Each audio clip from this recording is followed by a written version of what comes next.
there, Max. Hope you're having a great day today. As your video lesson, two things I want to talk about. I'll talk about those two things. And as usual, if you have questions or want to look at anything, feel free to shoot a video on over or any messages or anything like that, and I'll be more than happy to answer. Looking forward to meeting you in person finally. So cool. So let's get to it. So number one. By the way, thanks for sending that video over. It's super helpful for me to see what's actually going on, because sometimes when someone writes me something, it's like, oh, this is going on, but really the problem is actually this. And it's nice just to get a clear kind of like, this is what it is, here it is, take a look at it, tell me what's going on. So the first thing actually is not necessarily you're playing in and of itself, it's your approach to playing. There are two things that we do when we sit down to actually with this thing in our lap right here. And one is playing and one is practicing. And you should be doing both things.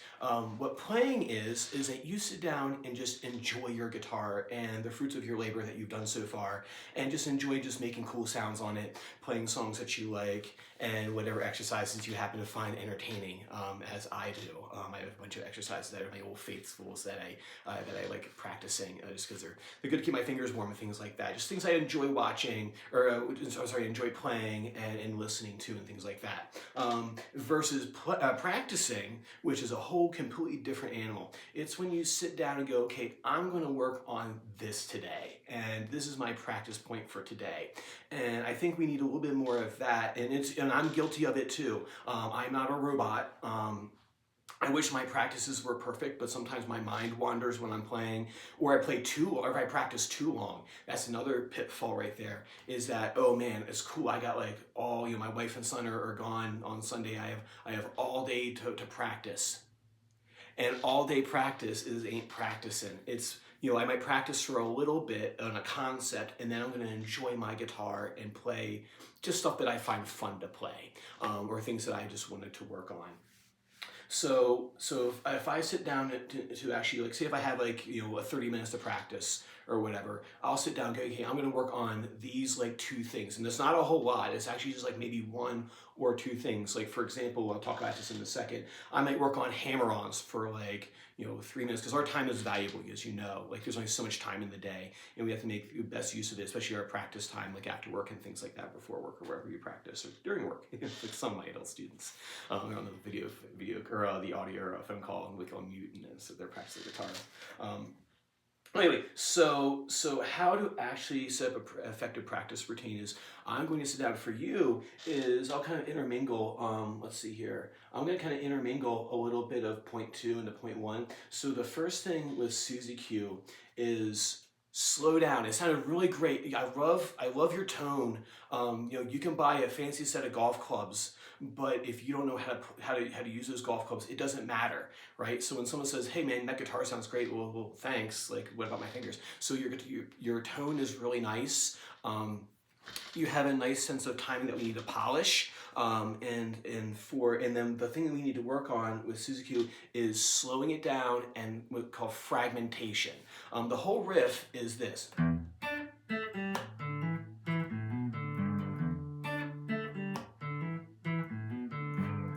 Right? And the trick of that one is that the tempo of it is quick, right? So what we need to do is first slow this guy down. Anything fast that you've ever heard, no matter what it is, from Rachmaninoff to the Beatles, if it is fast, it has been practiced very, very, very, very slow. That's the first lesson they teach you when you walk in the door at music school, is that you have to play slow, and you have to practice slow and with intent. If you just try to loop that riff and like, oh man, one more time, I'm gonna get it this time, I'm gonna get it this time, it's not. It'll take forever. It's like the long way of trying to get to where you're going to. So actually, if I were to practice this riff, the first thing I would do is break it up into small little pieces and play each one of those pieces slow until I was satisfied and happy with how they sounded. So the whole riff is this.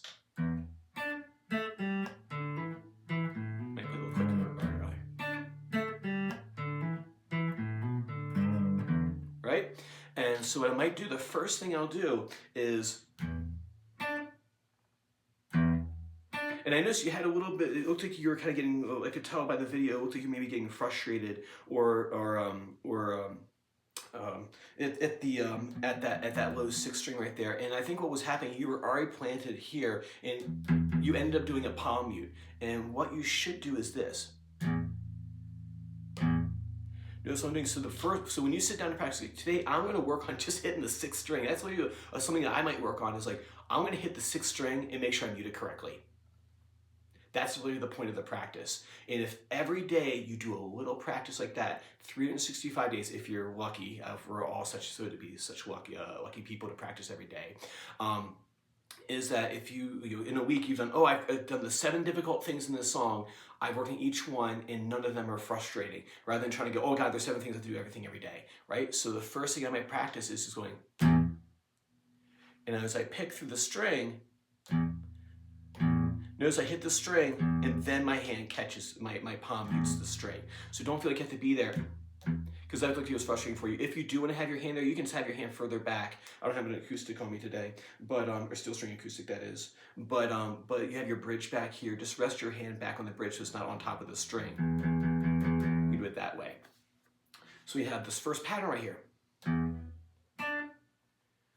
And as my first classical teacher, Jim, taught me when I sat down to practice, is that because I would sit there and practice when I was younger, and my grandma would sit there and listen to me play, and she'd go, "Oh, that's so beautiful." And I really wasn't practicing. I was just kind of like just playing music and just like, it was mishmashy chop stuff. It didn't sound great. And he told me, he's like, if someone can sit there and listen to you practice, you're not practicing, right? It should be very tedious and kind of tedious, suffer for your art, right? So. A couple more times. I got that down at a slow tempo. Good. Right. So there's the first little bit, and then the next little chunk. And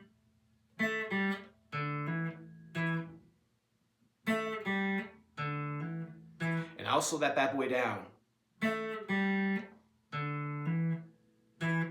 Like I said, over the break, I worked on some cool riffs I really have always wanted to work on, and they're really technical and they're very, very challenging, even for me.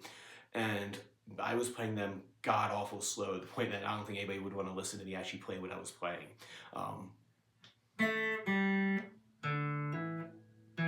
And in the video, the hammer-on looked a little challenging. Remember, the hammer-on is this. You should hear 2 events, right? So now I got this down. Now off to the next little fragment. And what I'm going to do is I'm just going to isolate that. And go, oh, wait a minute, that hammer-on isn't exactly what I want it to be. So I'm going to break that apart and practice that hammer-on real slow. Remember, it's 2 different things. It's not one sound, it's 2 sounds. Open and then the hammer. So don't think of it as, it's not that.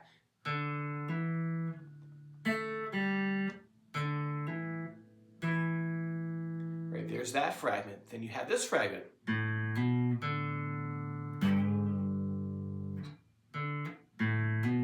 There's another hammer-on. Practice that one slow. There ain't no shame in practicing slow, man. We all do it. This is the way professionals practice rather than trained amateurs practice. I shouldn't say trained amateurs. I just say more like passing interest. They think, oh, if I just play this riff over and over again, I'll get it. You ain't like that. Open, hammer slow. I'm not talking fast, man. Take your time. Nail it every single time. It's like shooting free throws. If you can do 4 or 5 in a row really good, then you put it back into context. There.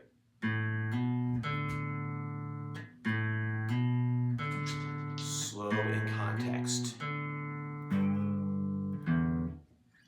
And then once I can do those 3 segments or those 3 fragments in a very slow tempo or even outside of tempo, then I start stringing them together.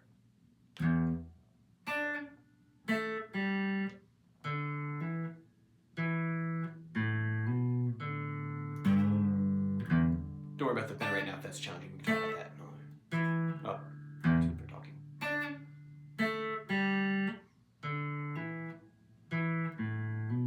And this is the approach I use whenever I'm working on, from the Bach I have on my stand right here to some crazy heavy metal riff, they're all worked on this method. So it's not like busting you back down or, oh man, Doug's making me go play slow, I don't know if I'm gonna do this. Everybody does this, and if you do it this way, you actually get there faster, right? And what I did was I played that riff, and I played it out of time. Can I play it clean and not really any sort of strict time? Like I said, if my wife was sitting there listening to me practice, she would have gotten up 10 minutes ago and went and watched Netflix or something. Because it's not entertaining to listen to. Remember, when you see a band playing on stage, that is the end result of a tremendous amount, a mountain of work.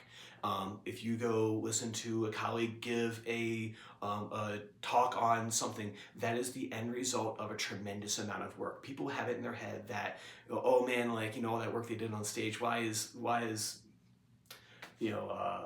Taylor Swift making millions of dollars for going up on stage and playing for 2 hours a night, and she's getting millions of dollars or something like that, because it took a boatload, a monumental amount of work to get to that stage, to that moment. So actually the stage on the moment is actually free, and you're paying for all the thousands and thousands and tens of thousands of hours that particular artist has put into their craft.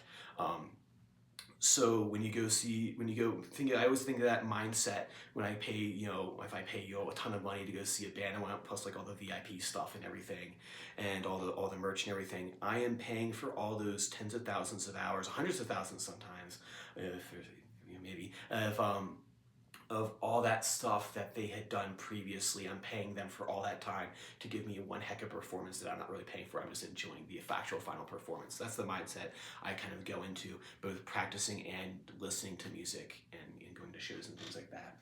So I think, so make sure to practice those hammer-ons. So the technical this week is practice your hammer-on slow.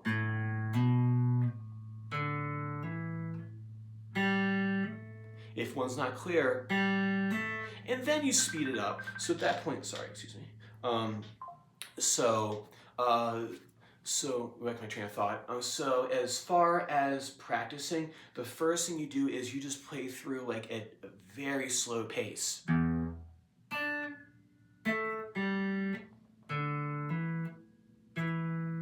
If you're finding you're playing through a riff, and I have to remind myself of this, is if I'm playing through a riff and I make a mistake and I go back through and make the same mistake. I think Eddie Van Halen said that if you make the same mistake 3 times in a row, you don't know the riff yet. And back in those days, it wasn't like, oh, just like clean it up with a bunch of computer stuff, right? Back then, you had to have it together before you got to the studio. You had to like actually have your part down, perfect, because it was basically recording a live performance, more or less. Versus today, it's like, some guys in London, he's gonna record his guitar part, and then like, clean it up a little bit, and then send some guy in Atlanta, and he's gonna clean it, and they're gonna assemble it together. It wasn't like that back then. So same thing with CCRs. They had to have their guitar parts down, and they didn't know what they were exactly doing before they got there, because once they hit record on the tape machine, that was kind of it. Anyway, I digress. Once you have it slow like that, that's when you start putting a little bit of time in there. And the time that you select is the slowest. You play it the slowest as the hardest part demands. So say if, for example, the hammer-on's the hardest part, then you play it as slow as the hammer-on needs to be clean, right? So I might play it like this, now in time.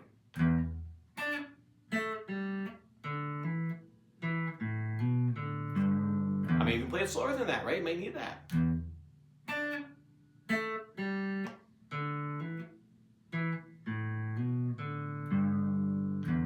Right?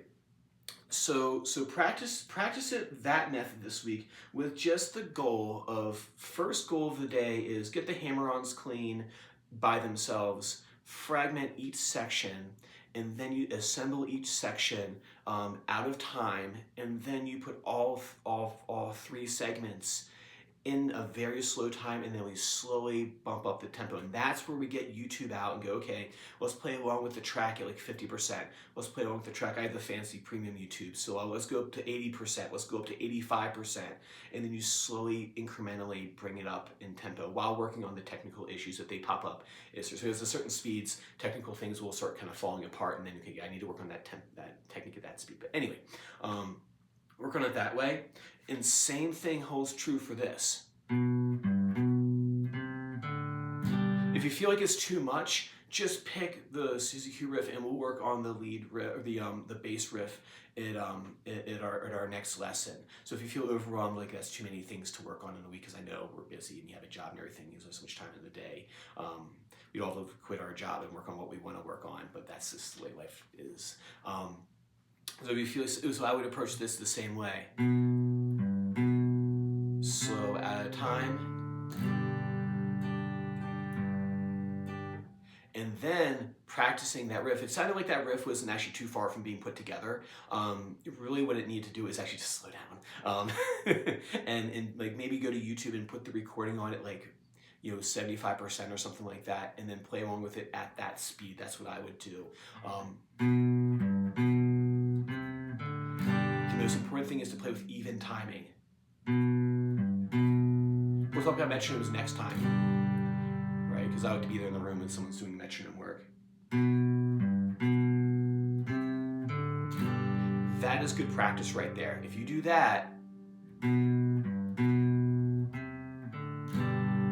right? If you practicing and you find yourself starting to daydream or starting to think about other things, that's the time to go, okay, my actual working on something practice is concluded at this moment right now. I'm just going to play the guitar for fun, right? So if you find you're playing and you start daydreaming or start like thinking about other things, that's usually a good sign of like, okay, put the guitar down for a second, go work on something else, and then come back and work on another technical issue. Or go step outside, go like make a sandwich, go get a snack, go watch something on TV real quick. You play on your phone for 5 minutes, come back and do and then you're reset for the next thing. And then what I saw in there picking wise, I'm gonna clean that picking up a bit. I gave you a little cross string picking exercise to work on here. It's very similar to what's happening in Suzy Q.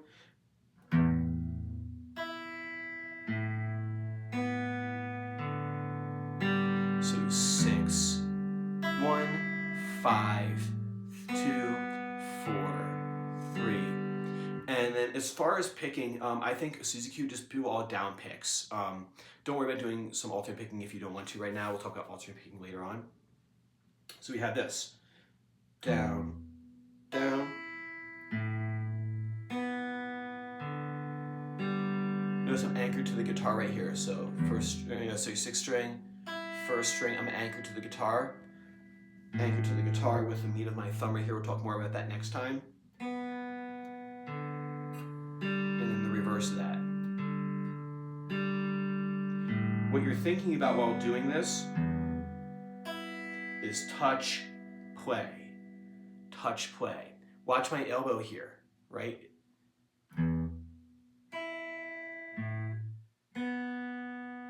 When I touch play, I'm touching the string, touch the string, push through, touch the string, push through, touch the string, push through, touch the string, push through, touch the string, push through. If you watch my elbow, that's another important thing of this, is that my elbow is doing a lot of the work. So it's not necessarily from the wrist, but my elbow is flexing and extending. So it's extending and it's flexing, just like this. So flexion and extension is important with that.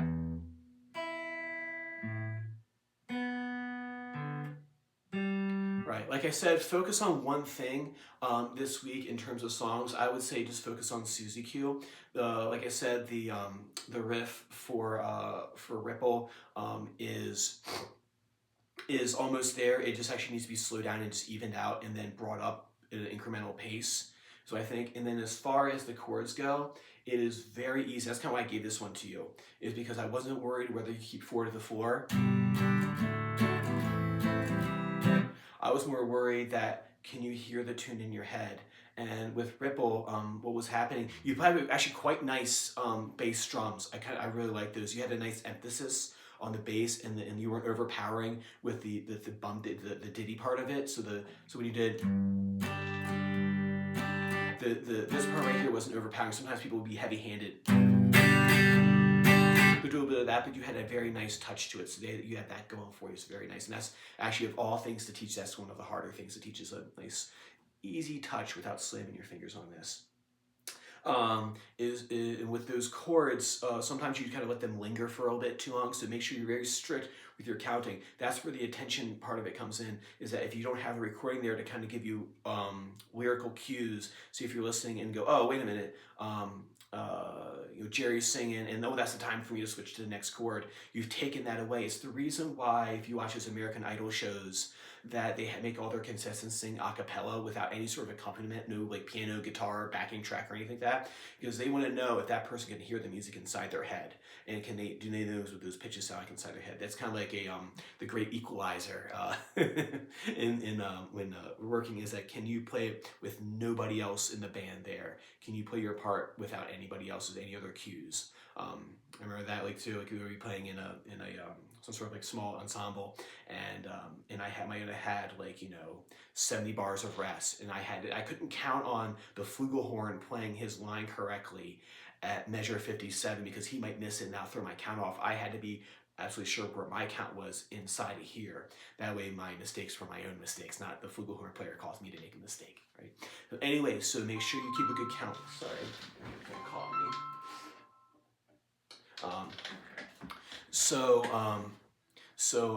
What was I saying? Yes, so making sure that when you're playing the chord changes, that you are making sure that you're paying attention to how many times